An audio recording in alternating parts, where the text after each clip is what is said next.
which we travel well, and so it was great to see all the red and gold out there, and they kept it live for us. There was never a sense of relax on our end. We wanted to keep on playing hard for the fans. Well, what's the progression now for you? Do you have an interview with Kyle and John coming up? And yeah, we got a team meeting tomorrow, and then I'll just go from there. I'm not really sure. I'm sure hopefully they pull me to the side or something. I don't know. Kind of just enjoying this right now, enjoy the new year, and we'll see about 10 o'clock tomorrow what we got to do. So. Awesome. Well, I hope you stick around. You've been great. Thanks so much, man. Yeah, It's been a great first year. Thank you. Can you talk a little bit about the emotion on the play right after Marquise went down?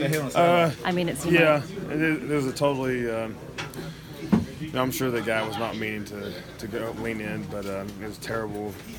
Could have been a different outcome for sure. I hate it for Marquise because he was on the brink of 1,000 yards receiving, I guess. So terrible situation, but emotional. And guys were mad about it, and so we wanted to score and get the ball in the end zone for Marquise. Yeah, it seemed like it was a huge push to get him in. Absolutely. Yeah, there was, of course, when you're on the 8-yard line, you want to score every time, but when that happened right before, we definitely got to get it in for Marquise.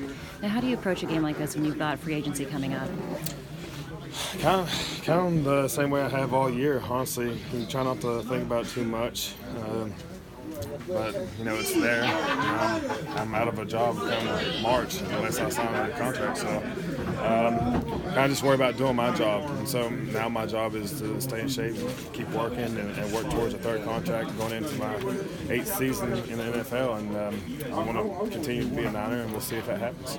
You've seen kind of the highs and the lows in your career. How much do you want to come back just to be able to kind of see this thing all the way through? It'll be huge. To spend 8 years or more plus in one organization would be huge for me. I'm not the type of guy that is going to be.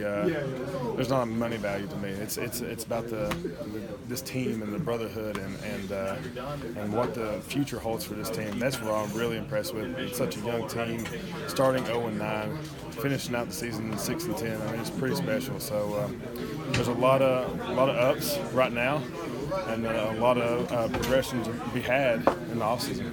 You guys are well aware. I'm sure the way you finish the season is probably going to create a lot of buzz around this team going into next year. Assuming you are around it as a vet, do you feel like you would need to be a guy who, kind of keeps it in check a little bit, make sure that? Oh, absolutely. Even this year, it's third oldest tenure on the team, and we're second behind Staley. And, this team's got great leadership, not only 11, 12-year guys, vets or whatever, but 4 or 5-year vets. There's a lot of them veterans, and this team does a great job. We are young, but we know the task at hand. We know what we got to do. Let's freaking go. And we get the job done. 4th and 12. Yeah.